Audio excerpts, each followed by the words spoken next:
I have been waiting for this game for the better half of 2025. I played both beta tests. I was sponsored. I got to play this game live on stage at Tokyo Game Show 2025. I had such high hopes that I would have the opportunity to play it fully in 2025, but that just ain't the case. Nope. The game has been delayed, as you saw in the title, by half a freaking year. That is crazy. But you know what? At the same time, as disheartened as I am with this news, with this revelation, if it means a better final product, then okay. That doesn't make it any less painful to hear. Mongol Star Dive confirms the launch was postponed. Oh no. Delayed? Mongol Star Dive delayed? That's one of Mrs. Stix's most anticipated upcoming gacha games. What? Mongol Star Dive got delayed. What? Why? Chat, we have Nanners from Mongol Star Dive right here. Jeez. After the second closed beta test, which was really good, by the way, we gathered the many questions left by our players and prepared a Q&A cards answered directly by the director, from the game story to characters release schedule, which I think is the most important part of the game, or this Q&A rather. We've neatly organized the topics that you are most curious about. Additionally, we'll be sharing more stories and behind the scenes content through a special developer commentary video soon. Please look forward to it. You can pre-register for the game right now.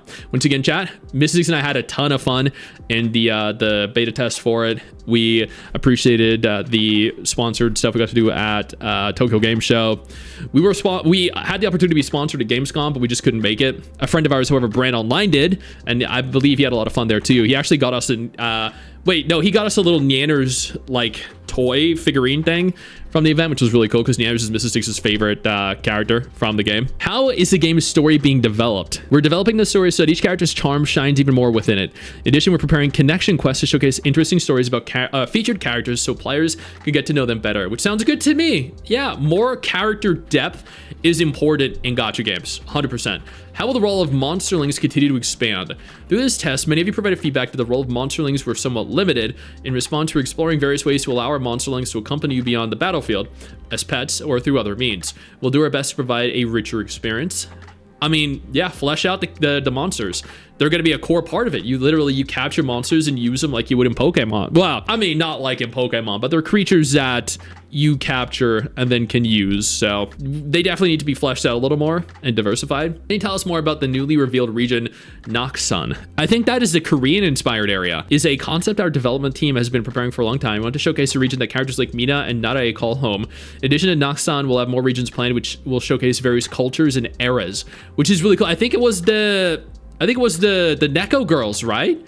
The big booba Neko girls that were shown in Naksan. If I recall, I remember, I think it was Condi. He left a comment being like, I know where Stix is gonna pause the video. I think it was him. What kind of endgame content will be available? Hopefully an endgame of sorts, because, I mean, if there's one thing gacha games do terribly, it is provide players an enjoyable endgame in really any capacity. We're currently not planning any PvP content. Okay, that's good. I hate PvP in gacha games. Instead, we're preparing content centered on character growth, and the first content we'll introduce is the Rift.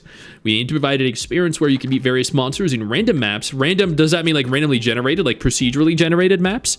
Obtain monsterlings through them and further grow your characters. Okay. That doesn't sound bad. It doesn't sound very complicated or very deep, but I mean, like that could be kind of like the Safari Zone from Pokemon, for any of you that are old like I am, where you essentially like go out into a like secluded area, and there are unique monsters there that you can capture and you can fight and stuff like that. Yo, I don't mean to interrupt the video, but I need to take a moment here to thank all my incredible patrons over on Patreon whose support continues to allow for me to do regular videos like this every single day on this channel. Thank y'all so much, including our YouTube channel members. You guys mean the world to me. So do you guys as viewers as well. Now, without further ado, let's continue. Will the availability of power-up materials be adjusted? During the test, there was an issue where growth resources became scarce as players progressed through the later stages of character development. Yep, Chaos Zero Nightmare had that same issue. To address this, we are currently conducting continuous balance tests internally so you can obtain the resources needed for character growth more smoothly, and we're also reviewing the introduction of additional content. That all sounds very good.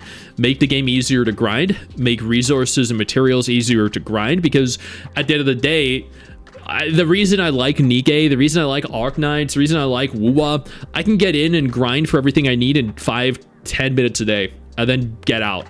You know, I can play every gacha game that I like. My favorite gacha games allow for super casual play and also very competitive play. So I can play for 5 minutes or 50 minutes, it doesn't matter.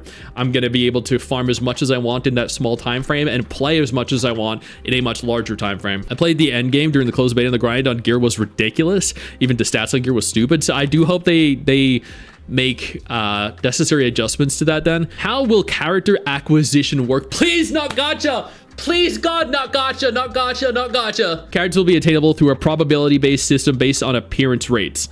While detailed probabilities are not yet available, we're reviewing systems that ensure players can attain the featured character after a certain number of attempts, reducing randomness and overall cost. Fuck, it's gacha. Wait, hold on. That sounds a little different though, doesn't it?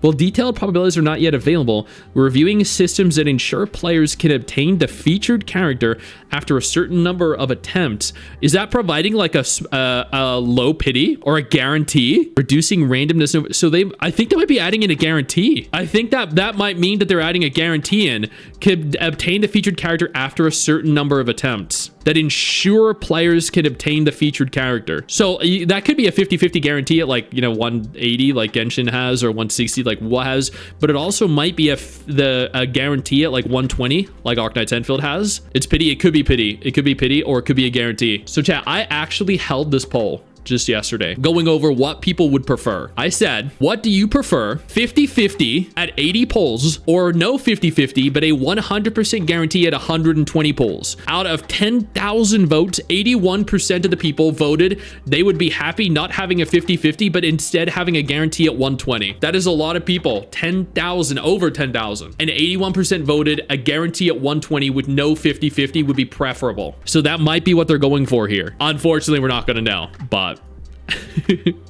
I am on board for a guarantee. I hope they do. How are you preparing to communicate with players?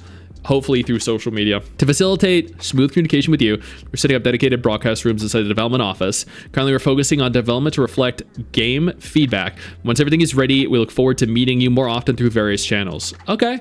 When's the game scheduled to launch? Our original goal was to release this year. Yo, they were planning to release in 2025. Holy crap. We have postponed the game's launch to the first half of next year in order to apply feedback. We hope that when you play the finished game, you'll agree with us that it was worth the wait. I would rather them delay the game 6 months from now and change so there is no 50-50 and make sufficient alterations so there's a guarantee.